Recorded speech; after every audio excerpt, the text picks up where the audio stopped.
मध्य प्रदेश से कुछ दूर एक छोटा सा खूबसूरत पालमपुर गांव था। वहाँ छोटी छोटी नदियाँ थी, तरह तरह के पहाड़ थे और प्रकृति का बहुत खूबसूरत रूप यहाँ देखने को मिलता था। लेकिन इन सब के बावजूद पालमपुर की सबसे मजेदार चीज वहाँ हर साल लगने वाला बसंत का मेला था। कहते हैं कि पालमपुर में लगने वाला मेला इतना बड़ा होता था कि कोई भी उसे एक दिन में पूरा नहीं घूम सकता था। उस मेले में गांव वाले तरह तरह के खिलौने, कई तरह की मिठाइयाँ, न जाने कितने किस्म के खेल और अलग अलग तरह की खाने पीने वाली चीजों का ठेला लगाते थे। और इन ठेलों में से एक सबसे मशहूर ठेला था सुरेश चाट भंडार। 4 पहियों की इस ठेले पर सुरेश चाट पापड़ी, टिक्की और गोलगप्पे बेचता था। लेकिन बाकी सभी चीजों से ज्यादा लोगों को सुरेश के गोलगप्पे पसंद थे। मेले में हर रोज सुरेश ठेला भर कर गोलगप्पे लेकर जाता था, लेकिन शाम होने से पहले ही उसके सारे गोलगप्पे बिक जाते थे। काफी बड़े बड़े लोग सुरेश को हराने की कोशिश कर चुके थे, लेकिन कोई भी उसे हरा ना सका, क्योंकि उसके गोलगप्पों की बात ही अलग थी। सुरेश के साथ उसका एक 12 साल का बेटा माधव और एक 16 साल का लड़का रोनित रहता था। रोनित सुरेश का बेटा नहीं था, पर पिछले साल एक दुर्घटना में अपनी बीवी को खो देने के बाद सुरेश ने अपना हाथ बटाने के लिए रोनित को साथ रख लिया था। रोनित अनाथ था। मेले में सिर्फ एक दिन बाकी रह गया था। सुरेश और रोनित दोनों तैयारियों में लगे हुए थे। सुरेश जल्दी जल्दी गोलगप्पे तल रहा था, तभी उसकी नजर माधव पर जाती है, जो बने हुए गोलगप्पों के साथ कुछ कर रहा होता है। माधव बड़ा ही चंचल होता है। वो गोलगप्पों में कभी कुछ मिला देता तो कभी कुछ। माधव को देखकर सुरेश कहता है, अरे मेरे साइंटिस्ट अब क्या कर रहा है गोलगप्पों के साथ? 1 मिनट पापा। माधव ने गोलगप्पों में थोड़ी सी हल्दी, मिर्च और धनिया डाली, फिर उस पर दही डालकर कहने लगा, ये लो, ये बन गए चटपटे दही वाले गोलगप्पे।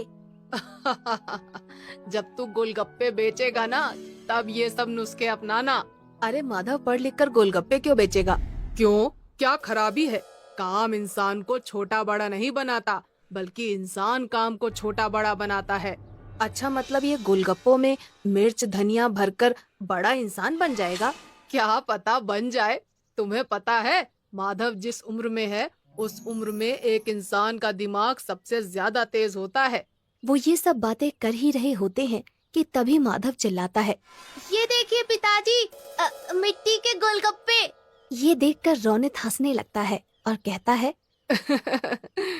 अगर गोलगप्पे में मिट्टी मिला देना दिमाग है, तो अच्छा है मेरे में कम दिमाग है। अच्छा चुप रहो, वो हरी वाली पोटली लाकर इस पानी में मिला दो। मैं बाहर काम से जा रहा हूँ, आते हुए रात को देर हो जाएगी। ये कहकर सुरेश वहाँ से चला जाता है और रोनित पोटली के पास चला जाता है। वहाँ 2 रंग की पोटलियाँ होती हैं, एक लाल और एक हरी। रोनित गलती से हरी की जगह लाल वाली पोटली उसमें मिला देता है। तभी उसे बाहर से कुछ आवाज आती है और रोनित बिना पानी को देखे ही बाहर चला जाता है। उसने ध्यान ही नहीं दिया कि पानी का रंग हरे की जगह काला हो गया था। रात को जब सुरेश घर वापस आता है तो देखता है कि माधव अपने बिस्तर पर सो रहा होता है, पर रोनित घर में कहीं नहीं होता। सुरेश को लगता है कि वो काम खत्म करके अपने दोस्तों के साथ खेलने चला गया होगा। रात को सोने से पहले वो निश्चय करता है कि कल की तैयारी का सारा सामान देखकर सो जाएगा। वो चाट पापड़ी देखता है, जो कि बिल्कुल ठीक होती है। गोलगप्पे भी अच्छे ही दिख रहे होते हैं। फिर वो पानी के ड्रम से ढक्कन हटाता है और देखता है कि पानी भी देखने में बिल्कुल ठीक लग रहा है। उसका रंग भी आम तौर की तरह हरा ही है। सुरेश चैन की सांस लेता है और सो जाता है। अगले दिन सुबह सुबह सुरेश मेले में अपना ठेला लेकर पहुंच जाता है। सुरेश काफी थका हुआ था, क्योंकि रोनित अभी तक वापस नहीं आया था, इसलिए उसे अकेले ही सारा सामान ठेले पर लाद कर मेले में आना पड़ा। वो रोनित से गुस्सा भी था और उसे उसकी फिक्र भी हो रही थी। मेले में खड़ा सुरेश रोनित के बारे में सोच ही रहा था कि उसको एक आवाज आती है, भैया गोलगप्पे दो ना। जी देता हूँ। भैया जैसे पिछली बार खिलाए थे ना, तीखे वाले, वैसे ही देना। सुरेश ने उन्हें गोलगप्पे खिलाए। गोलगप्पे मुंह में रखते ही लड़के ने वापस बाहर निकाल दिया और कहा, ये क्या वाहियात गोलगप्पे हैं। सुरेश चौंक गया। लड़के समझ गया कि ये वही कंपनी है जो सुरेश को काम पर रखना चाहती थी, पर सुरेश के मना कर देने पर उन्होंने रोनित को पटाकर उसका काम खराब कर दिया। सुरेश कुछ नहीं बोला। उसने अपना ठेला लिया और चलने लगा। उसे इस बात का दुख नहीं था कि उसके गोलगप्पे नहीं बिके, पर इस बात का ज्यादा दुख था कि जिस रोनित को उसने अपने बच्चे की तरह पाला उसने उसे धोखा दे दिया।